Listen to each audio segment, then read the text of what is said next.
जिन्होंने जगह जगह अस्तित्व के रहस्यों को जानकर जीने का आदर्श सिखाया।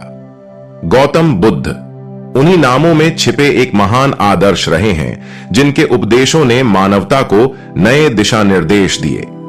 उनकी शिक्षाओं की गहराइयों में छुपे जीवन के परम सत्यों को खोजते बुद्ध के जीवन की इस अनूठी यात्रा की कहानी आपको एक नई सोच के साथ प्रेरित करेगी। इस कहानी के माध्यम से हम आपको यह बताएंगे कि जीवन की जटिल समस्याओं का सही समाधान हमें कैसे मिल सकता है। तो चलो अब शुरू करते हैं। गौतम बुद्ध की एक प्रचलित कथा के अनुसार एक दिन सुबह सुबह सभी शिष्य बुद्ध के प्रवचन सुनने के लिए एक साथ बैठे हुए थे। कुछ देर बाद बुद्ध अपने साथ एक रस्सी लेकर आए। हाथ में रस्सी देखकर सभी शिष्यों को हैरानी हुई। बुद्ध अपने आसन पर बैठे और उन्होंने रस्सी में एक के बाद एक 3 गांठ बांध दी। इसके बाद उन्होंने शिष्यों से पूछा कि क्या ये वही रस्सी है जो गांठ बांधने से पहले थी। इस प्रश्न के जवाब में एक शिष्य ने कहा कि इसका उत्तर थोड़ा मुश्किल है। यह हमारे देखने के तरीके पर निर्भर करता है। एक तरह से तो रस्सी वही है, इसमें कोई बदलाव नहीं है।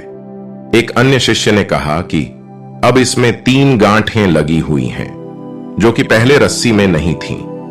इसे बदला हुआ भी कह सकते हैं।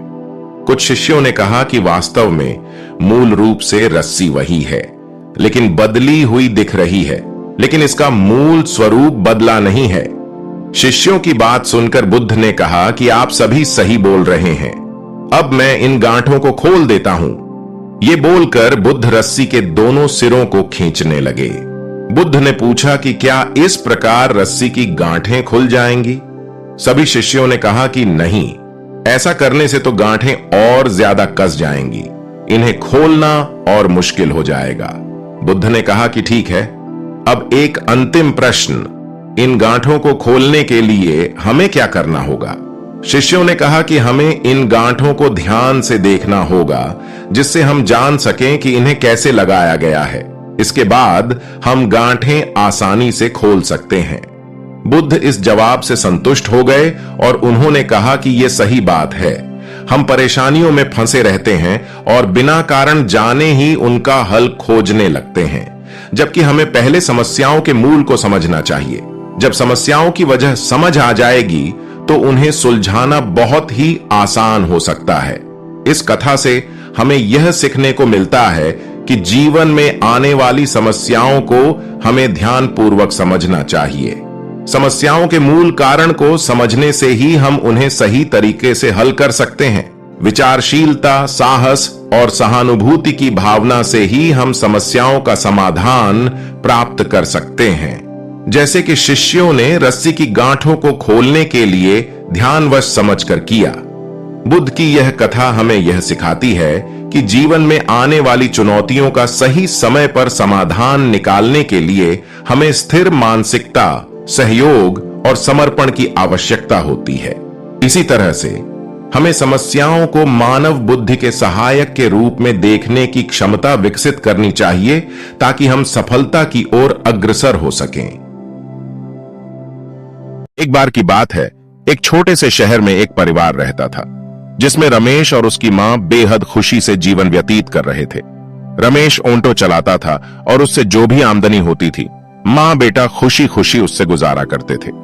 एक दिन उसकी मौसी रमेश के घर आई।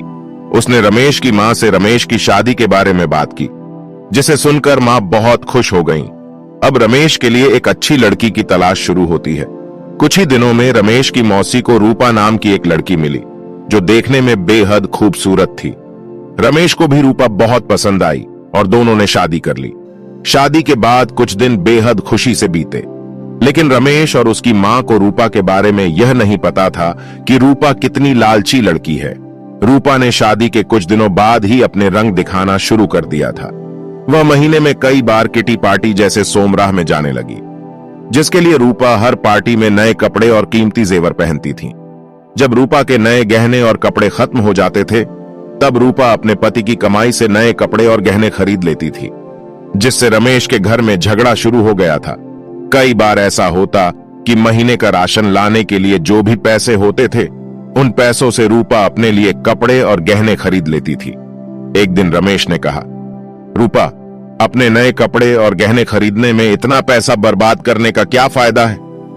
आपको सोचना चाहिए कि आपके पति की इतनी कमाई नहीं है कि आप एक महीने में 10 बार किटी पार्टी में जाने के लिए नए नए आभूषण खरीद कर खर्च कर सकें।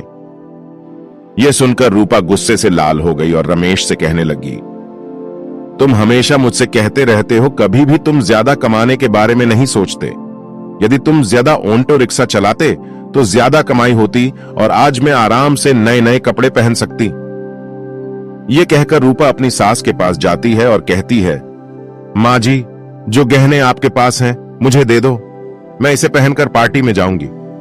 रमेश की मां ने पूरी बात सुनने के बाद कहा कि पुराने जमाने में सभी बहुएं अपने जेवर सास को देती थीं, लेकिन तुम मुझसे गहने मांग रही हो। रूपा ने कहा, तुम गहनों का क्या करोगी, मुझे दे दो। अंत में रमेश की मां ने भी अपने सारे गहने रूपा को दे दिए और रूपा उन गहनों को पहनकर किटी पार्टी में चली गई। इधर रूपा के जाने के कुछ देर बाद ही घर में रमेश की मौसी आ गई। उसने रमेश की मां से रूपा के बारे में पूछा तो मां ने रूपा के बारे में सारी बातें बताईं। यह सुनकर मौसी ने रूपा को सबक सिखाने की सोची। रूपा की सास भी इस खेल में शामिल हो गईं। रमेश की चाची घर का सारा राशन और सामान अपने घर ले गईं और थोड़ी देर में अपने सारे गहने और नए कपड़े ले आईं। गहने और कपड़े लाकर उन चीजों को घर की अलमारी में और कुछ को रसोई में रख दिया और अपने घर जाने लगी। जाते समय रूपा की सास से कहा कि जब रूपा घर आएगी तो यह जेवर देखकर वह तुमसे कुछ पूछेगी, तुम उसका अच्छे से उत्तर देना।